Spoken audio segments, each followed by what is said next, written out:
We humans are pretty bad at sticking to our goals. Research shows that only 9% of people who make New Year's resolutions stick to them, and 43% have already quit by the end of January. Even worse, 23% have given up by the end of the first week.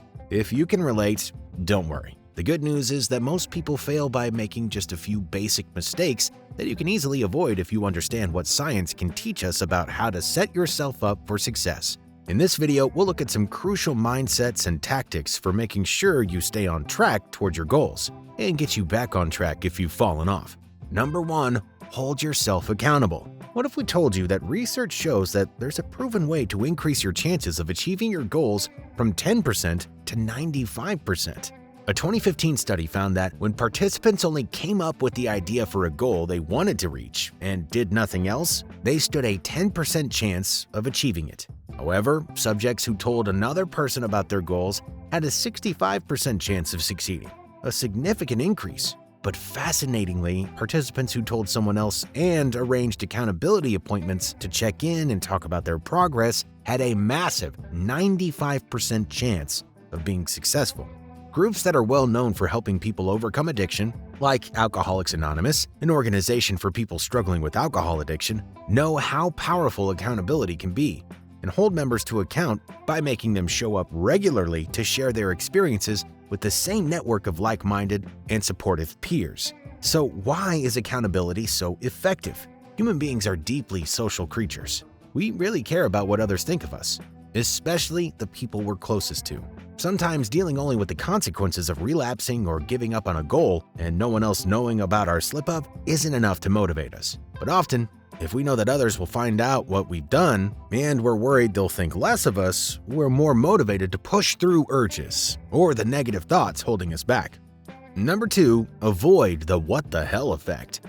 Researchers at the University of Toronto conducted a study where participants had to eat a slice of pizza and taste and rate some cookies. Some were dieting and some weren't. The pizza slice was the same for all the participants, but the researchers tricked some of the subjects by making the slice look bigger than the others, and they thought they were eating more calories than they were. The cookie tasting didn't actually matter. It was just a way to see how dieters would react of thinking they'd eaten more than their daily caloric allowance, when everyone, in fact, ate the same. The study found that the dieters who thought they'd blasted through their calorie limit for the day by eating the pizza ate far more cookies than those who didn't, over 50% more. This is the what the hell effect in action. When we fall prey to the effect, instead of quickly getting back on track after bumping up against a slight setback or falling off the path towards our goals, we tell ourselves that because we've failed anyway, what the hell? We might as well quit altogether and continue to indulge in the thing we're trying to avoid. If we're trying to stay away from alcohol but end up having 1 or 2 drinks, we think we've totally failed, and we might as well spend the night getting drunk. Or if we're trying to avoid social media but accidentally spent half an hour on TikTok, we think there's no harm in scrolling for a few more hours. We can avoid the what the hell effect, first by becoming aware of it so that we can quickly notice it when it rears its head, and second, by not thinking about failure and progress in a black and white way. It's not all or nothing. Remember, a mistake in one moment doesn't stop you from working towards your goals in the next. Now on to the next mindset to get you back on track with your goals. Number 3, practice self-compassion. In another study, researchers asked a group of women to quickly eat a donut and then drink a glass of water so that they would feel full. After eating the donuts, some women got a self-compassionate message telling them not to be so hard on themselves for indulging, and some got no message. Then the women were given bowls of candy and told to eat as much or as little as they wanted. Interestingly, the women who received the self-forgiveness message ate only 28 grams of candy, compared to the 70 grams eaten by the group who didn't get the message. Substantial difference. You see, for many of us wanting to become better people, telling ourselves off when we relapse or fail comes naturally. But beating yourself up actually leaves you feeling guilty and shameful and lowers your self-esteem. In fact, addiction experts say that this often triggers a relapse, trapping us in this vicious cycle where we feel low and worthless, which causes a relapse, which makes us feel worse, which makes a relapse more likely. And, well, you get the idea. We avoid this trap by practicing self-compassion. Instead of telling yourself a story about what a failure you are, view your setbacks as simply part of the journey on the way to success, recognizing that you're only human and mistakes are inevitable. One of the best ways to nurture this self-compassion is through daily affirmations, a technique that can significantly alter our mindsets for the better. Which brings us to today's sponsor, InnerTune.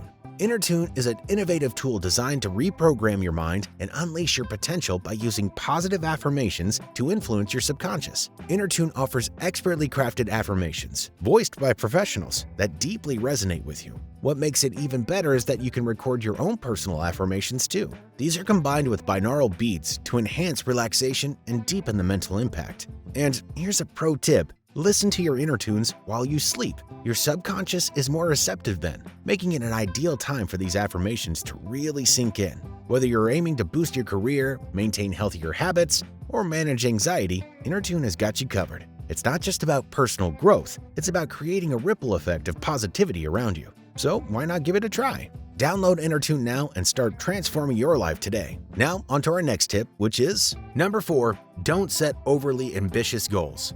When goal setting, it can feel good to make the goals as ambitious as possible. We feel that the bolder and more challenging the goal, the more motivated we'll be to achieve it. But while ambition is good, this usually backfires. For example, imagine that it's the start of a new year. 2 people want to lose weight. Let's call them Jack and Jill. Jack is shooting for the stars. He's doing a 90-day challenge and plans to hit the gym every day for at least 2 hours for the next 3 months. He'll also be eating as little as he can and buying all the supplements and diet pills he can get his hands on.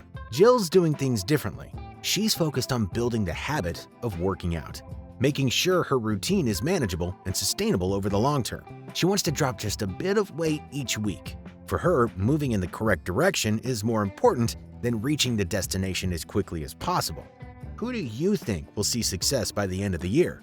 It should be obvious that Jill is a much safer bet.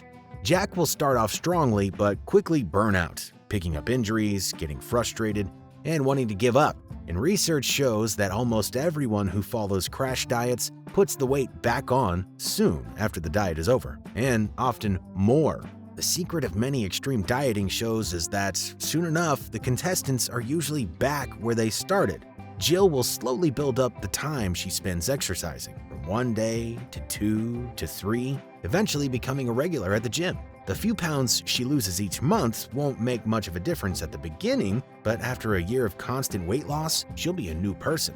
As we know, slow and steady wins the race. Don't make the mistake of letting the perfect be the enemy of the good. The best strategy is to work out the minimum you need to do each day to make progress and aim at doing that. Consistency and momentum always beat bursts of action, followed by long periods of nothing. If you're not where you want to be with your goals for this year, don't sweat it. Give these methods a try, and we promise you'll start seeing results. I'll see you in the next video, and stay tuned.